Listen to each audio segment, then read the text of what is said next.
جی تو اب آگے دیکھیے ساتھ کو اینڈ کیا ہے ساتھ کا، واللہ یحب المحسنین، اور بے شک اللہ محسنین کی مدد کرنے والا ہے۔ بیسکلی یہ ساری خوبیاں جو ہیں یہ ہوتی ہیں احسان کرنے والوں کی، اور اللہ تعالیٰ ہمیشہ احسان کرنے والوں کے ساتھ رہتا ہے۔ احسان کیا ہوتا ہے؟ احسان کی ڈیفینیشن کیا ہے؟ اول درجے کی نیکی کرنا۔ تو اول درجے کی نیکی یہی ہے کہ معاف کر دیا جائے، غصے کو قابو میں کیا جائے، اور اللہ کے راستے میں دل کھول کر خرچ کیا جائے۔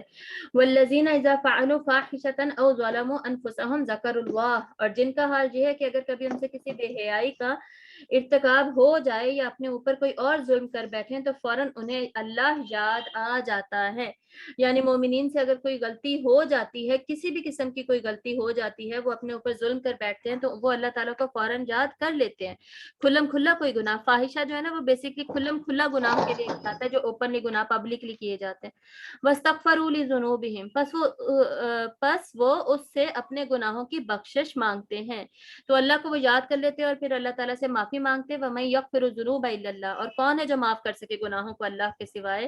وَلَمْ يُصِرُّوا عَلَى مَا فَعَلُوا وَهُمْ يَعْلَمُونَ، اور وہ اپنے اس غلط فعل پر جانتے بوجھتے اصرار نہیں کرتے، یعنی اپنے گناہ پہ اڑ نہیں جاتے۔ اب یہ وہی مسلمان جن سے غلطی ہوئی تھی، گناہ ہوا تھا، غلطیاں، ان سے بیسکلی خطاب کیا جا رہا ہے، انہیں کہا جا رہا ہے کہ یہ لوگ، اور اللہ تعالیٰ ان کے بیچ میں ساتھ ساتھ تعریف بھی کر رہے ہیں کہ یہ لوگ معاف کر لیتے ہیں، اور بیسکلی یہ کہا جا رہا ہے کہ جنہوں نے معافی مانگ لی نا ان کی تعریف کی جا رہی ہے کہ وہ معافی مانگ لیتے ہیں، اور جن کو نہیں یاد آیا ہوگا، فرض کرے بھول گئے ہوں گے، انہیں کہا جا رہا ہے کہ بھئی معافی مانگ لو۔ دونوں میسیجز بیسکلی آتے ہیں ان آیات سے۔ تو اور اللہ تعالیٰ ڈیفینیٹلی معافی کو قبول کرنے والا ہے، البتہ کہ وہ لوگ اپنے گناہوں پہ اصرار نہ کریں، یعنی توبہ کر لیں۔ اولئک جزاؤہم مغفرۃ من ربہم، یہ ہیں وہ لوگ جن کا بدلہ ان کے رب کی طرف سے مغفرت ہے۔ وجنات تجری من تحتها الانہار خالدین فیہا ونعم اجر العاملین، اور وہ جنتیں کہ جن کے دامن میں ندیاں بہتی ہیں اور ان میں وہ ہمیشہ رہیں گے، اور کیا ہی اچھا بدلہ ہے عمل کرنے والوں کے لیے۔ آمنوا وعملوا الصالحات، ایمان والے اور عمل کرنے والے۔ ایمان عمل کے بغیر کچھ بھی نہیں ہے، صرف ایمان کی بیسس پر اللہ تعالیٰ یہ جنات نہیں دیں گے، یہ انعامات نہیں دیں گے۔ مسلمان ہیں ہم، لیکن جی ہمیں عمل کی توفیق ہی نہیں ہوتی۔ اب یہ تو غزوے کی بات ہو رہی ہے نا، لیکن ساتھ ساتھ ہم نے اپنا بھی انالیسس کرنا ہے۔ ہم پہ جب یہ مشکل وقت کی بات ہو رہی ہے یہاں، تو ہم پہ جب مشکل اوقات آتے ہیں، جیسے ہمیں فیملی سے پردہ نہ کرنے پہ فورس کیا جا رہا ہے، بھائی نہیں کرنا تم نے پردہ، نہ کرو تم، تو ہم کیا کرتے ہیں آگے سے؟ ہم آگے سے عمل کرنے والے ہیں کہ عمل کرنے والے نہیں ہیں؟ آپ صلی اللہ علیہ وآلہ وسلم نے فرمایا کہ جہاں اللہ کی بات آ جاتی ہے وہاں مخلوق کی بات نہیں مانی جاتی، اللہ کا حکم مانا جاتا ہے۔ تو یہ ہم کتنے آگے جھک جاتے ہیں، کتنے ہم اللہ کا حکم مانتے ہیں، کتنا لوگوں کے پہ بس لوگوں کی باتوں میں آ جاتے ہیں، یہ سارا کچھ اللہ تعالیٰ دیکھ رہے ہیں، اور اللہ تعالیٰ کہہ رہے ہیں کہ یہ جو بدلہ ہے نا، اچھے بدلے، یہ عمل کرنے والوں کے لیے بیسکلی، صرف باتیں کرنے والوں کے لیے، یا نام کا مسلمان ہونا، یا کچھ کر لینا کچھ نہ کرنا، پک اینڈ چوز کرنا، جو آسان لگ رہا ہے وہ کر لیا، جو مشکل لگ رہا ہے وہ نہیں کرنا، وغیرہ وغیرہ۔ کچھ لوگ باہر جاتے ہوئے پردہ کرتے، گھر میں نہیں کرتے، دیور وغیرہ جیٹھ وغیرہ سے، بہنوئی سے وغیرہ وغیرہ بالکل نہیں کرتے، حالانکہ ڈائریکٹ حدیث ہے کہ بھئی جو سسرالی رشتے دار ہیں عورت کے، وہ آ گئے، سارے کے سارے وہ آ گئے، یعنی ان سے تو خصوصاً ہونا چاہیے پردہ، یہ مطلب ہے اس کا کہ ان سے تو خصوصاً پردہ ہونا چاہیے، بھئی باقیوں سے تو ہوگا ہی ہوگا، خصوصی ان سے ہم بالکل الٹا اپوزٹ ہم چل رہے ہیں کہ ان سے کیا کرنا، باقیوں سے کر لیں۔ ٹھیک ہے، تو یہ عمل کرنے والوں کے لیے بیسکلی انعامات ہیں، ہر ایک کے لیے صرف ایمان، اور اسپیسیفکلی وہ لوگ جو پک اینڈ چوز کرتے ہیں، آسانی جس میں وہ کر لیا، مشکل جس میں وہ نہ کیا، ایسے لوگوں کے لیے تو سورۃ البقرہ میں بار بار ایسے لوگوں کو، یہودیوں نے یہی کام کیا تھا، ان کو بار بار ڈانٹا گیا اس بات پہ، اور یہ گناہ ان کا پوائنٹ آؤٹ کیا گیا کہ بھئی یہ تمہاری اچھی عادت ہے نہیں۔ آگے دیکھیے، قد خلت من قبلکم سنن فسیروا فی الارض فانظروا کیف کان عاقبۃ المکذبین، تم سے پہلے بھی بہت سے حالات و واقعات گزر چکے ہیں، تو زمین میں گھومو پھرو اور دیکھو کہ کیسا انجام ہوا جھٹلانے والوں کا۔ تو مسلمان جب زمین میں ادھر ادھر قافلوں کے ساتھ آیا جایا کرتے تھے، قریش سے خصوصاً جب کافرین بھی جاتے تھے، مسلمان بھی جایا کرتے تھے، ربی بھی ڈیفینیٹلی تجارت کچھ نہ کچھ جاری ہی تھی۔ حضرت عبد الرحمن بن عوف کے قافلے جایا کرتے تھے، حضرت عثمان کے قافلے جایا کرتے تھے، تجارتی، ہمیں پتہ ہے یہ سارا کچھ۔ تو رستے میں کیا آتا تھا، قوم ثمود اور قوم لوط کی جو بستیاں جہاں آباد ہوتی تھی نا، ان کی آبادیوں کے کھنڈرات سے وہ گزرا کرتے تھے، تو ان کو دیکھ کر اللہ تعالیٰ کہہ رہے ہیں کہ کچھ سیکھو۔ انہوں نے کیا کیا تھا؟ انہوں نے بھی